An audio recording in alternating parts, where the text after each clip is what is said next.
you have business needs. The business needs to do certain things, and I can't be no, we can't do that. It's here's a couple ways we can do this and securely, and like, let's have that conversation on maybe we can accept a few of these risks on option P, or that gets us to an acceptable risk level.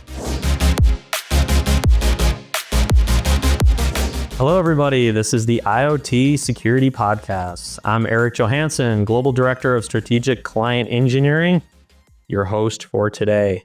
And we have a fantastic guest for you guys today. His name is Bill Lucas. He's a cybersecurity leader currently in the agricultural space.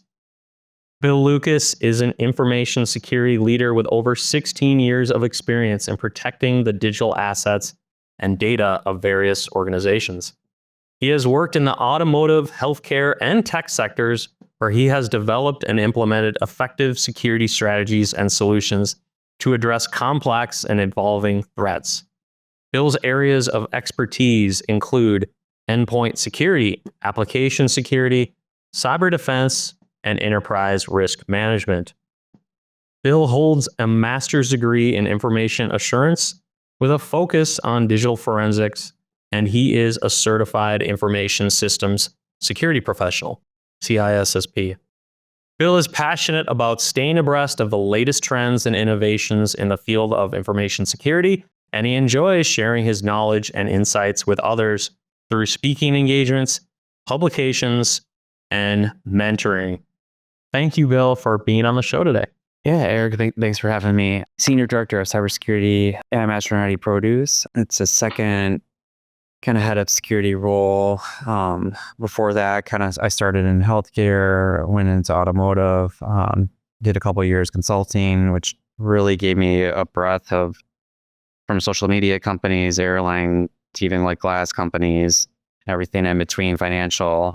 Helped me see that like across the nation, we all kind of have the same problems. And it was interesting to see how different CISOs and leaders were tackling those problems. So yeah, now at Mastronardi, they're one of the largest distributors and manufacturers of fresh produce. No pesticides. It's ladybugs and honeybees flowing through the greenhouses. 1.2 million acres under greenhouse glass. I've got some of your tomatoes upstairs in the kitchen, so I'm very familiar with you guys too. So yeah, Sunset, Queen of Greens, Berry World, lots of good products. Awesome. You mentioned automotive, and then now obviously you're on kind of more of the agricultural side.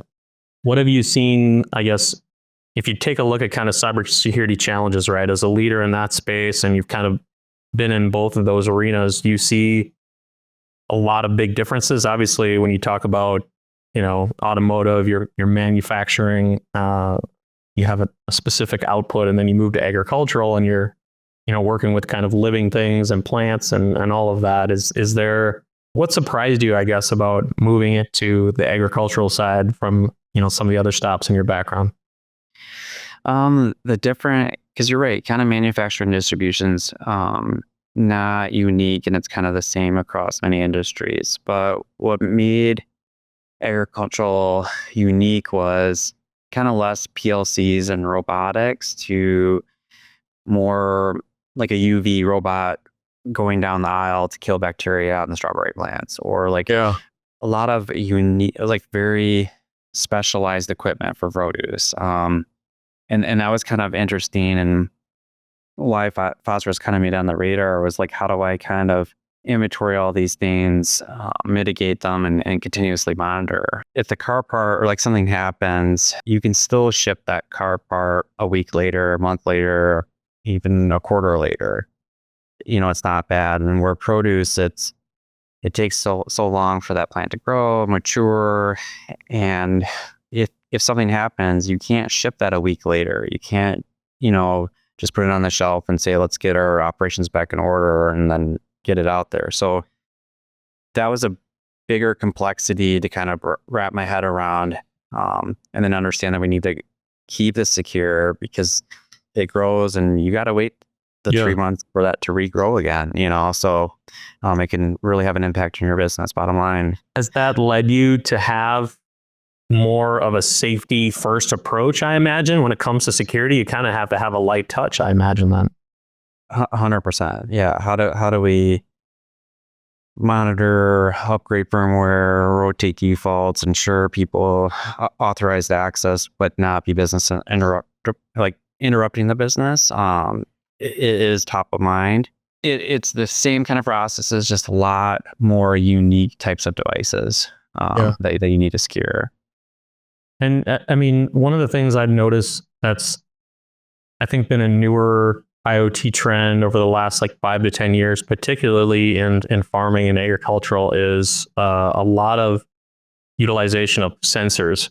For example, with you guys, you talk about greenhouses, right? And like for me, I think for anyone that, even if you're not a cybersecurity professional, you think about a greenhouse and it's a controlled environment, to grow whatever it may be. Is that something that you've been able to take advantage of? Like, probably 50 years ago, it's eyeballing a thermometer, but is that like, are you guys using those types of things heavily? And is that a digital component, like a internet component for you guys, a network aspect? Yeah, 100%. It's a lot more than your traditional kind of HVAC. It's how much hydrogen is going into the plant, how much water, controlling that. And then you nailed it too. It's that attack surface where isn't an outside vendor or supply chain managing that.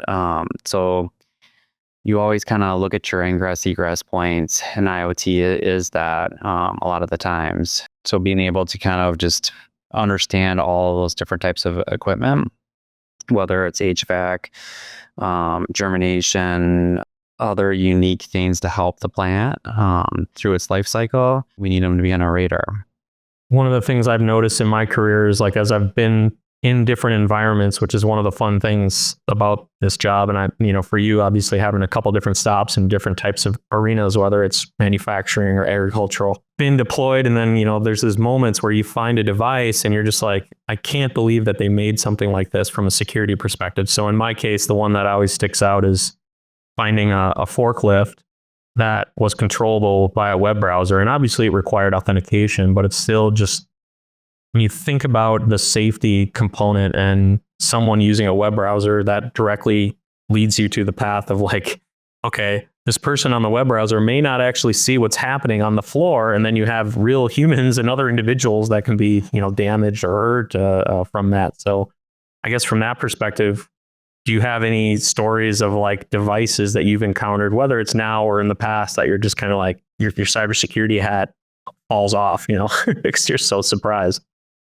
Oh, absolutely. I think anyone in the security community can kind of relate to, you kind of always joke that, how do you get off the grid? How do I just become a farmer? And then when you kind of realize how much tech is now there, from when we were kids, like, because you're right, like John Deere and some of these companies, like the farmer's in his living room controlling everything with an iPad. Like it Yeah. blows my mind. But from a shock value, I think like pollination and maybe like robotic bees, things of that nature, kind of was like, wow, that's new or like amazing. Robotic bees, really? Yeah. Wow. Um, So tell me more about that. So what is that like? Are they essentially helping the hive better produce or something like that? Or well, even if you can kind of automate the pollination, like you need to touch this and then touch this plant and then touch this plant. So something that can kind of just get that pollen to fly it off to the next one, so that was kind of interesting. now drones are out of the job, huh? In the bee kingdom. Yeah. Yeah. They just get smaller and smaller. And then kind of like from the risk perspective, kind of when you think this robot's killing bacteria through UV going down the line, some advanced persistent threat or adversary takes advantage of it. Let's just steer this way and take out 7 rows or take down a greenhouse. Like Right. they're different kind of considerations than I had in past kind of work experiences. Like you said too, I mean, the fact that the process takes weeks or months, I mean, you have one aberration and that's, game over. And it was interesting to kind of see like how, like Michigan 100% was the king of kind of creating the manufacturing line, but the manufacturing line for produce, like a robot digs the hole, plants a seed, goes to the next piece. It drops the seed in, covers the dirt, goes through the growth cycle, gets to the end, chops the plant. If it can regrow, re-put it through that cycle. Like the assembly line of that is kind of amazing. Wow. Yeah, that is incredible. That's Yeah. another, yeah, it's just fascinating learning about how things are advancing. I kind of think about like the movie Blade Runner, the new versions, where they show the futuristic farm, and it's like we're almost there or already there. And a lot of 100%. one of the things that is always a challenge for any organization, whatever they're in, is obviously understanding what you have, right? And IoT in particular is a tricky one because they're purpose built. So a lot of people, they have a problem, they go and they try to solve it, and they take care of that problem, and it might be an IoT device or what have you. Kind of like 25 years ago, our worry in cybersecurity would be people grabbing routers and doing a quick wireless connection. In your business, is ownership of devices hard to determine, or do you have a really good line of sight to who owns it so you can work with them to try to get it resolved if there's any issues? I think it's a problem holistically. Technology is always the easy part. It's who owns it, who's responsible for it. Where instead of a plant, it's a farm. So you do have kind of engineers and people responsible at that level that that you can have those conversations with and work with as you're remediating things. So I wouldn't say it's a big challenge for us, but it is a holistic challenge. As you kind of, because you're right, traditional security was a on-prem perimeter EDR, maybe. Like you know who to talk to, and there's departments for each of these things. Where when you kind of dealing with somebody that isn't always on a laptop, isn't always connected, might not be, they're used to growing plants, like they're not ready to have that kind of conversation. And how do you handle that? Yeah, those devices in the field, which again is the other side of risk that traditionally in cybersecurity, it's like you're trying to contain your risk around the physical access. Well, then the nature of IoT is you're putting these devices in places that are not necessarily within four walls because you're in a field or what have you. You had mentioned kind of automation. Sounds like that's been a big part in terms of production at a lot of your roles, now and in the past. Where do you see automation? It sounds like automation is pretty heavy, like with you guys today. So how does that balance, like with, like, are you primarily greenhouse, or do you actually have like fields where there's workers grabbing, or does it become very much automated? Yeah, we're fourth generation, over 70 years. The original owner pioneered the greenhouses in Canada and North America. So that is our business, like growing within greenhouses. Yeah. Oh, I see. So it's only greenhouses, and then 20 years ago you may have had in one greenhouse 20 or 30 people, and now is it fairly like robotic? Have you seen kind of an optimization in that space, or how does that look kind of from the past to the current as far as how things are produced and move through the line? Yeah, I think, the metrics and measuring and consistency, it's much more scientific. It's much more like, exactly how much hydrogen, when to pull back, exactly when to water. And when you think of like 1.2 million acres, but then it's horizontal too, like these things go up, tomato plants, vine goes up 30 feet, down this massive aisle. There's a lot there. Yep. Like, how long have you been at your current role? I've been here just over a year. Okay. Yeah. Awesome. So what has kind of been, there's always those first few months, right, where you're kind of trying to get your arms around what you're working with. Can you tell us a little bit about that journey? Was it a situation where, you came in and there was just kind of your expertise and experience needed, or did you have to come in and there were a lot of, things you had to enact, or kind of are there things you can talk about around that? And coming from consulting, it kind of preps you for how to tackle a new business. But, the first priority is kind of pick a framework, do an assessment, understand your gaps, prioritize those gaps, create a 3-year roadmap. And that's where, when you think phosphorus, we were pretty good maturity on a lot of things, but when you take it to the next level, it's that supply chain, it's that IoT, we have phenomenal EDR, we have SIM, we do all these other things, but let's start tackling this risk over here,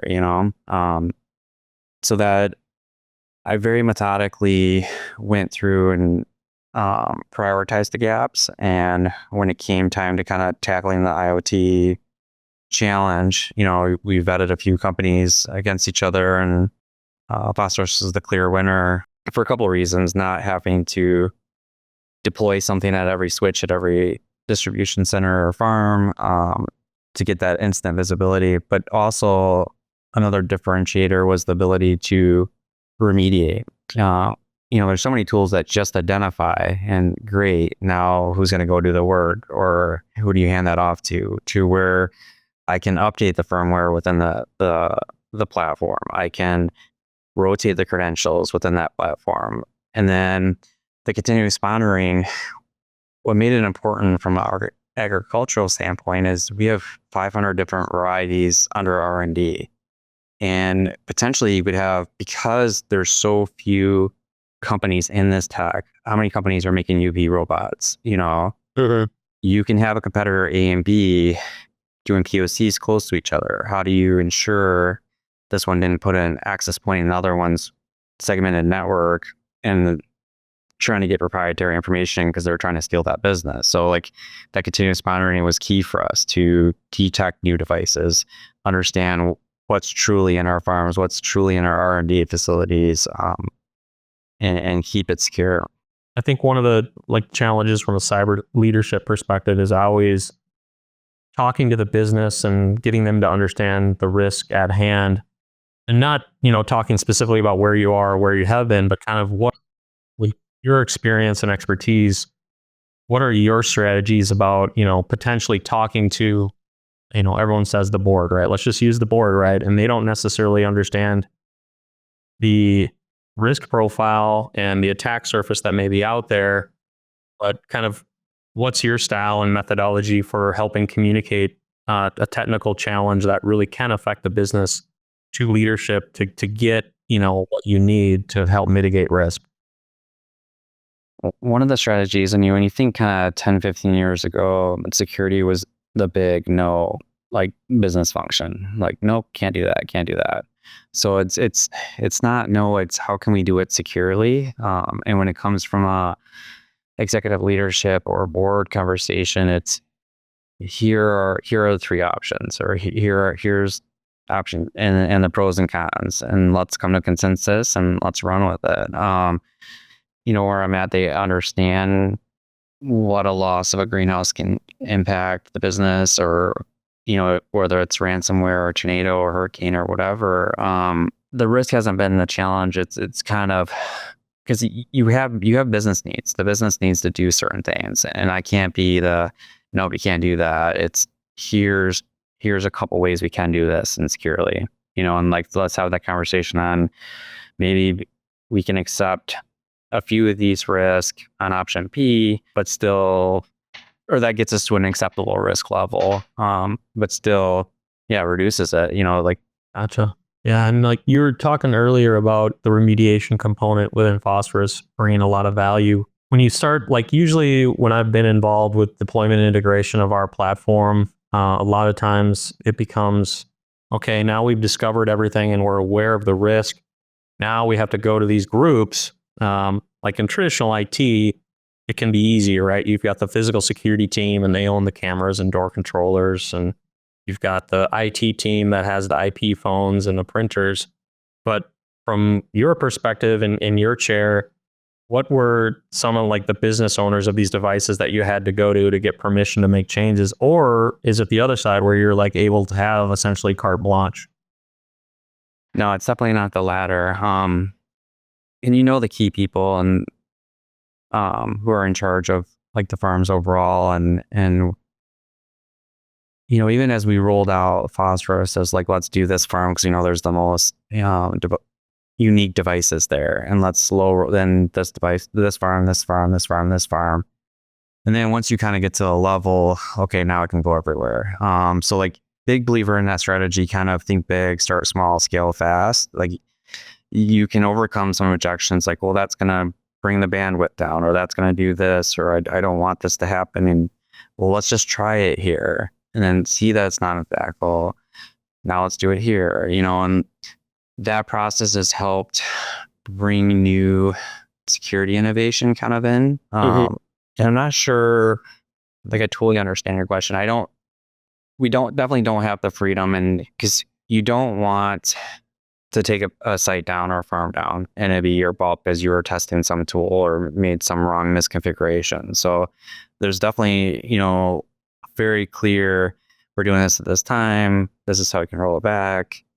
Are you comfortable with it? And working with them on, well, this is a peak night, or like, let's not do it today. Yeah. So there is a lot of coordination and communication.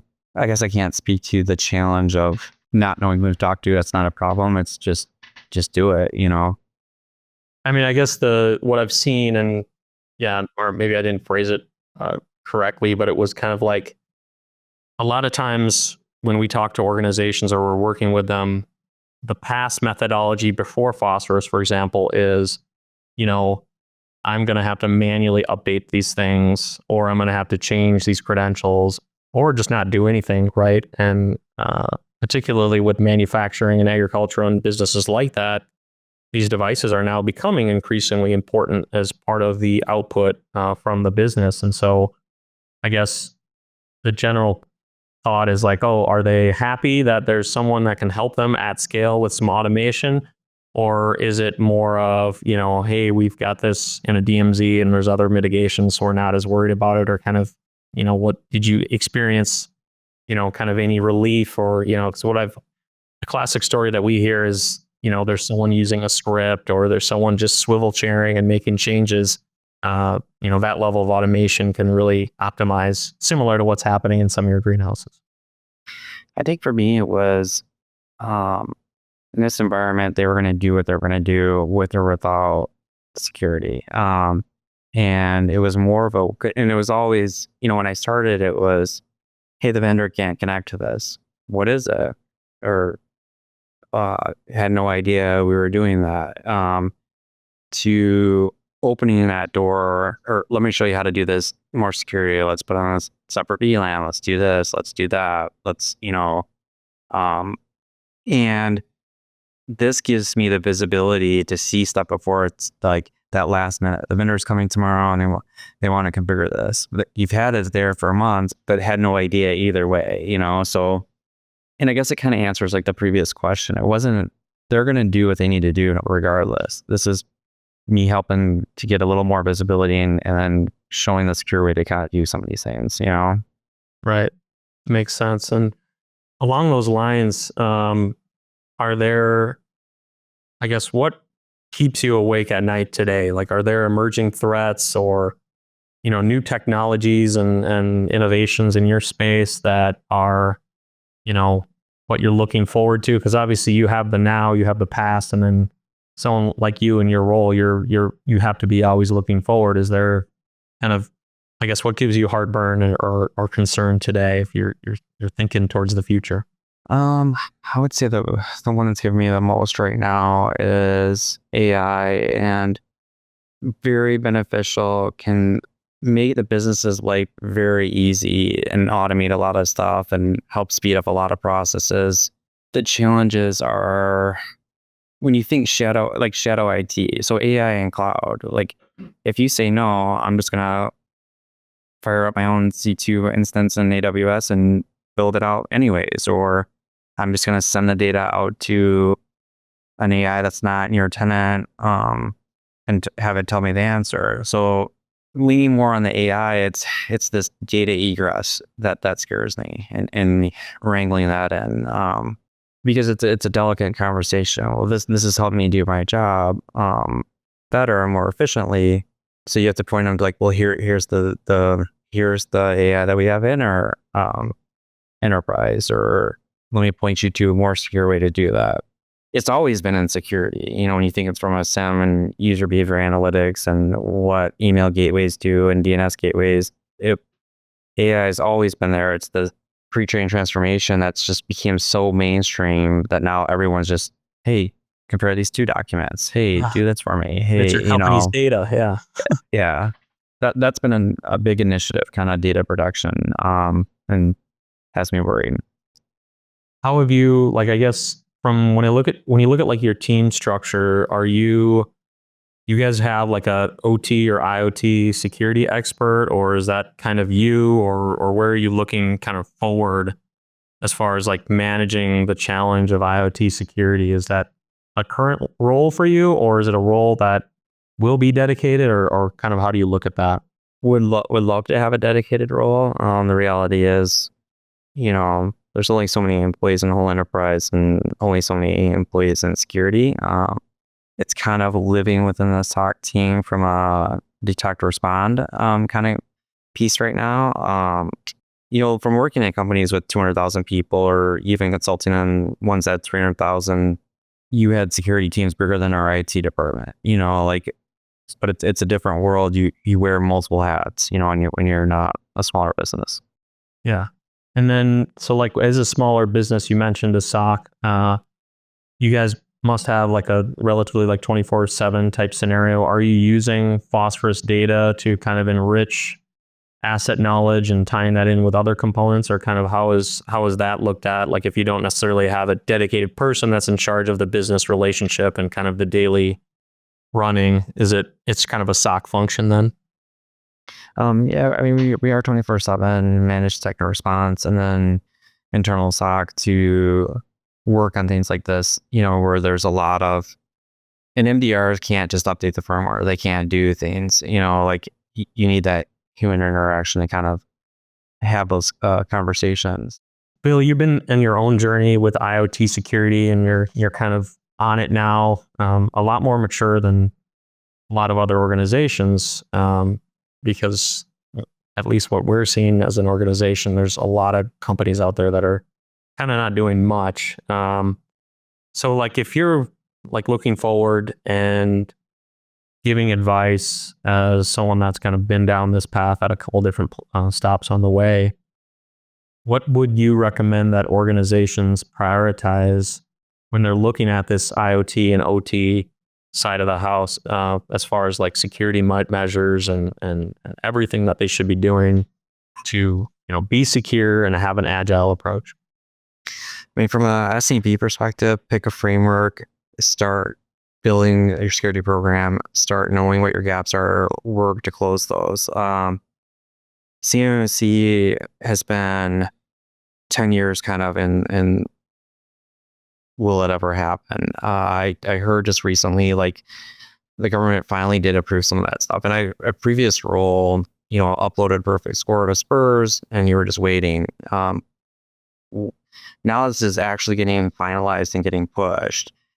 Part of that is look at your supply chain, and every company that's probably listening is either is tied to the supply chain. Either you have a ton coming to you or you're supplying someone else. So at some point through those layers, the government will demand you have a basic level of security hygiene. And so that's kind of the advice. Get the framework. Even if you start at CIS controls and top 20, then you kind of mature to ISO 2700, and then you kind of mature to NIST CSF, and then maybe special publication 800 171. It's a journey, but like start there because it will be required soon to be able to approve that. Absolutely. Do you have any, I guess, horror stories in your career around a device? I think with IoT and OT, everyone kind of points to Stuxnet as one of the big moments. Another one, of course, is just, the pandemic, right? We were all kind of shifting very quickly. We all realized, the importance of things like toilet paper that we never thought of before. Is there any particular device horror story from your past, obviously that you can obfuscate and make anonymous, but anything interesting along those lines? Not that I can think of right off the top of my head. I'm sure there's one out there. I just can't there's been some interesting things, but Maybe nothing you can share. yeah. I would, one of this, like, so when I mentioned earlier, we got sent on some deployments, and IP cameras is kind of an area that is very interesting. These devices are, as you can imagine, high horsepower, and you're talking about AI earlier. A lot of them are now starting to have like facial recognition technologies and things like that in them, and particularly around manufacturing. You have sometimes folks from all walks of life, and so there's an organization we were working with a year ago or so, and they were actually having problems when this was kind of around the time where the FCC put that ban on some of these Chinese manufacturers. And a lot of the reasoning behind that ban for those companies was because they were essentially assisting Beijing with exfiltrating data from their devices. And so one particular client of ours, they actually had people would show up to work one day and they just wouldn't be there in the days after. And so that's one area where I've been, really passionate around IP cameras, because I think a lot of us, like, you think about the common risks, right? And we've all heard stories, where there's a hacked IP camera in legal counsel's desk or environment, and people can. It's essentially like a wiretap that you deploy, like it's for your security. But if someone could get access to it, there's all these different additional layers of information that can be gathered even before you start thinking about this device and its power. And if you can own the device, then you essentially have a Linux machine that you can utilize as well. So that was at least one that was most interesting to me, because I think all of us, like, we live in this world. You walk around and I can see 3 cameras right now, and obviously I'm a geek, but it's like, it's like they're just there, and we just kind of take them for granted. And that's at least some area that I just see like unlimited potential for challenges, especially with the amount that's out there. 100%. And like all those movies kind of come to mind, like it's Yeah. scary. Data is king, and how is it being gathered, and the privacy concerns, and that's a whole nother podcast. Exactly. Yeah. You mentioned you guys are, you're not a 200,000 person company. So I guess with that, do you have, like, is there advice you can give, or do you have a program you can talk about with interns or anything like that that kind of would help people that may be listening that are interested in getting into this field? Or like you mentioned, AI obviously is a big future looking concern for organizations, which obviously would likely provide a lot of employment opportunities today and tomorrow. But any kind of like advice for budding security professionals? That's a good question. Definitely start listening to security podcasts. There's tons of them out there. Security Now, Great Security Debate. There's just so many plethoras, and maybe you don't have a degree in cybersecurity, or it's kind of a budding passion right now, but listening to those weekly, daily will open your mind to like other possibilities.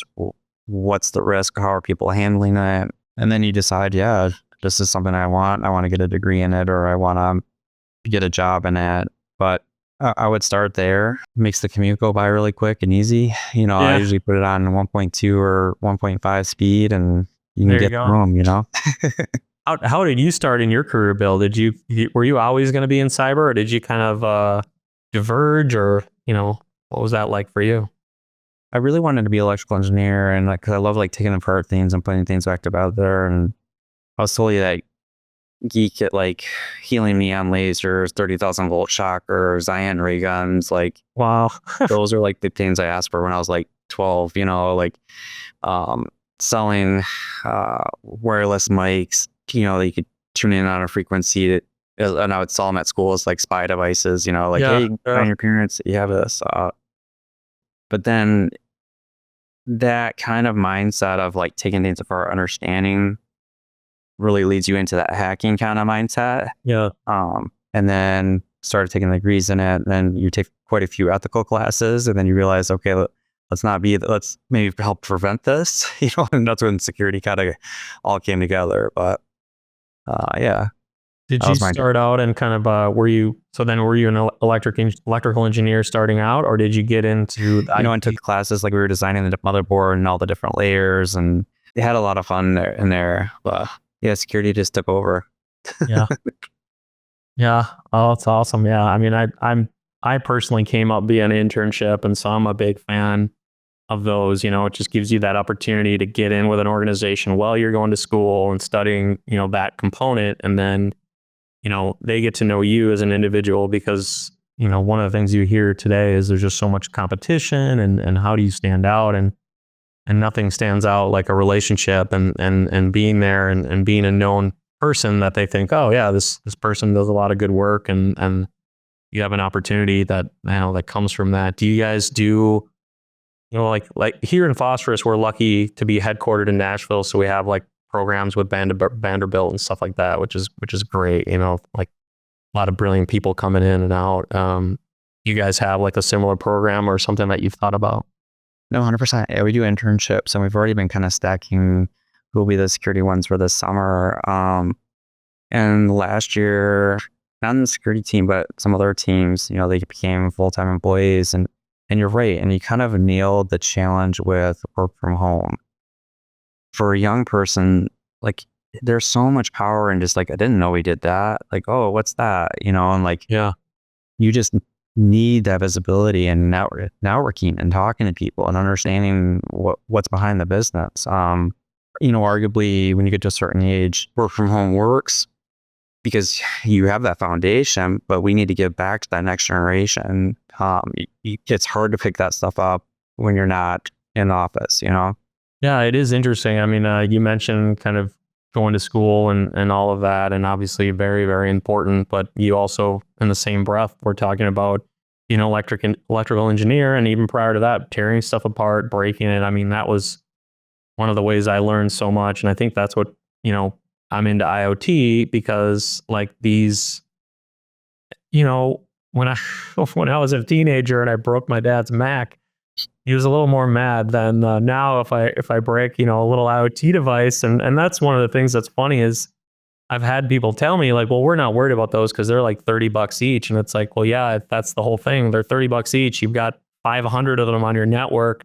If somebody pops one, it's got the ability to exfiltrate data. Like it's still a very powerful device. And so it's kind of what's amazing now is just really IoT is not printers and cameras like we've always thought. It's anything that has firmware and IP address, and that is just changing so much. I mean, even today, learning from you, like the types of things that are part of your production, it's like, I mean, those are all new things I had no idea about, and it's just fascinating. Like we could go and talk to people in other companies and have those same realizations probably every day for 2 years. As far as all these devices that are coming online and the farm automation and all that. So it's pretty incredible. And you kind of nailed it too, because even though, and if you feel like it doesn't matter, it's just doing this one thing, and it's just this device, but is it writing data back in your ERP? Is it writing back data to a data warehouse for KPIs or metrics? Like that lateral movement is what makes these devices scary. What else is it connected to? It's just supposed to measure the temperature, but is it dropping that data here? That also connects to here. Yeah. I have a buddy who's in manufacturing, and I heard a horror story from him. We were talking about sensors and monitoring, like very, very important for everywhere, right? I mean, I think, I don't know about you, but I have, temperature sensors in my house for various rooms, especially for my young kids, because I don't want I want them to be comfortable and not wake up in the middle of the night and, so all that good stuff. But they were working with a smaller company that collected metrics with these little boxes. And I actually have one in the other room because he just sent it to me because they're, it's like, I'm not working with them anymore. But long story short, he was getting a demo from these guys, and they were bopping in between all this customer data without any obfuscation, without any segmentation, that's really kind of going off of what you just mentioned, where it's like these little devices, they collect a data point. And so like, for example, I have a sensor. It's a US company called Sensor Push, and I have that upstairs in my son's room, and it just collects every really 30 seconds. It collects the current temperature, the barometric pressure, things like that. but it aggregates all that data and it shares it out. And so there's that risk factor with your data, depending on what it is. And in my home, the risk factor is lower, but if I'm a manufacturer and someone can understand that yesterday, and I'm a meat company, all of a sudden my freezers were, 45 degrees, then that might be a concern, So it's just all these different kind of layers that come from, you're the product, in a lot of ways. So. I mean, what's scary too is the mergers and acquisitions. Like you like a company, they're doing things securely, but then a big company buys it out. And now is it still secure? Like it is super scary. And we see it all the time. Like I used to, well, yeah, I won't get that example, but yeah, it's scary. The security guy mindset, you're like, oh, I have this story. And I'm like, oh, wait, I can't quite share that. So any closing thoughts or any, nuggets of wisdom, whether it's IoT or, we've talked about careers, we've talked about risks in the future. Any other items that you think, you want to share or talk about at this stage?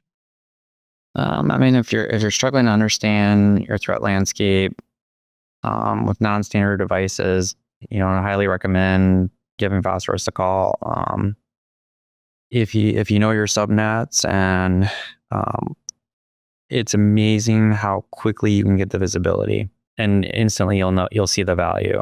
And the only warning is, yeah, that there'll be some work behind that, but we can't hide behind ignorance is bliss, Yeah, exactly. Well, and even if you don't know your subnets, one of the crazy things is I've actually had clients that they'll do large scans like /16/8, and then they're finding subnets they didn't even know they had, like, because some organizations, they have partnerships with other companies and stuff like that. And so sometimes that segmentation isn't what you thought. So there's some things you can find there, like cameras hanging out where they shouldn't be and all of that. So it's pretty incredible because, like we talked about earlier, these devices are purpose built. They're doing something. Somebody needed it and they put it out there, and that somebody that deployed it isn't always the person that manages it, and usually is not the person that has to secure it. So there's always all these people that are kind of involved in that scenario. So 100%. No, I really appreciate you having me. I've really enjoyed kind of utilizing Phosphorus, and excited to grow with you guys and get secure, stay secure. Thanks again, Bill, and thank you for watching. The IoT Security Podcast is brought to you by Phosphorus, the leading provider of proactive, unified security management for the extended Internet of Things. I'm Eric Johansen, and we'll be back again next time with the IoT Security Podcast.